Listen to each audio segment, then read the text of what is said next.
в самом сердце большого реабилитационного центра для диких животных, на границе с необъятной тайгой, жил амурский тигр по кличке Тайфун. Он не был полностью диким, рос здесь, спасенный еще котенком. И вырос он не один. С самого детства его лучшим, а порой и единственным другом, был огромный, лохматый кавказский волкодав по кличке Барс, верный пес егерей. Они делили игры, еду, солнечные пятна. Казалось, дикие инстинкты тигра и собачья преданность пса переплелись в неразрывный узел. Но годы шли. Тайфун превратился в могучего, грозного хищника, а Барс — в старого, мудрого пса. Их пути разошлись, каждый жил своей жизнью, но где-то глубоко внутри они, казалось, помнили свои детские игры. И вот однажды утром раздался панический крик егеря. В одном из дальних, полудиких секторов центра, где животные жили почти на воле, Тайфун попал в старую браконьерскую ловушку, чудом уцелевшую с давних времен.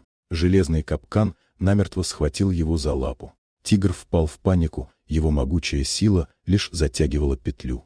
Егеря бросились на помощь, но подойти к тигру было невозможно.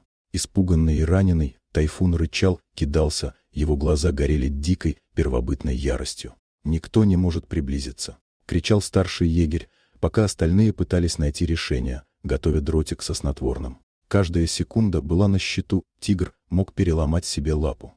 В этот момент, откуда ни возьмись, со всех лап мчался Барс. Старый пес, учуяв запах страха и боли знакомого друга, сорвался с цепи и, не обращая внимания на крики людей, бросился прямо к тигру. Егеря замерли, ожидая неизбежной бойни. Тигр увидит пса, которого он мог бы разорвать в клочья, броситься на него. Но этого не произошло. Когда Барс подбежал к Тайфуну, он остановился. Он не лаял, не рычал. Он подошел медленно, осторожно и прижался носом к морде тигра. И произошло невероятно. Тайфун, который секунду назад был воплощением дикой, неуправляемой ярости, мгновенно успокоился. Он посмотрел на своего старого друга детства глазами, полными усталости и доверия. Этот момент запечатлен на фото. Барс начал тихо скулить.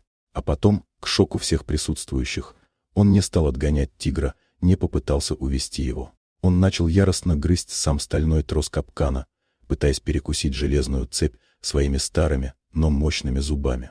Его морда была перепачкана землей, он кряхтел от напряжения, но не останавливался. Он был готов сломать себе зубы, лишь бы освободить своего друга.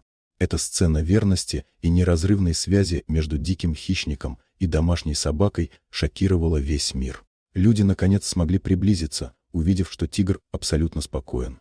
Снотворное подействовало, и Тайфуна удалось спасти. Но навсегда в памяти осталась невероятная дружба, которая оказалась сильнее стальных пут и диких инстинктов. Дорогие друзья, если вам понравилось видео, поставьте лайк, а также подписывайтесь на канал, где наши авторские истории выходят каждый день.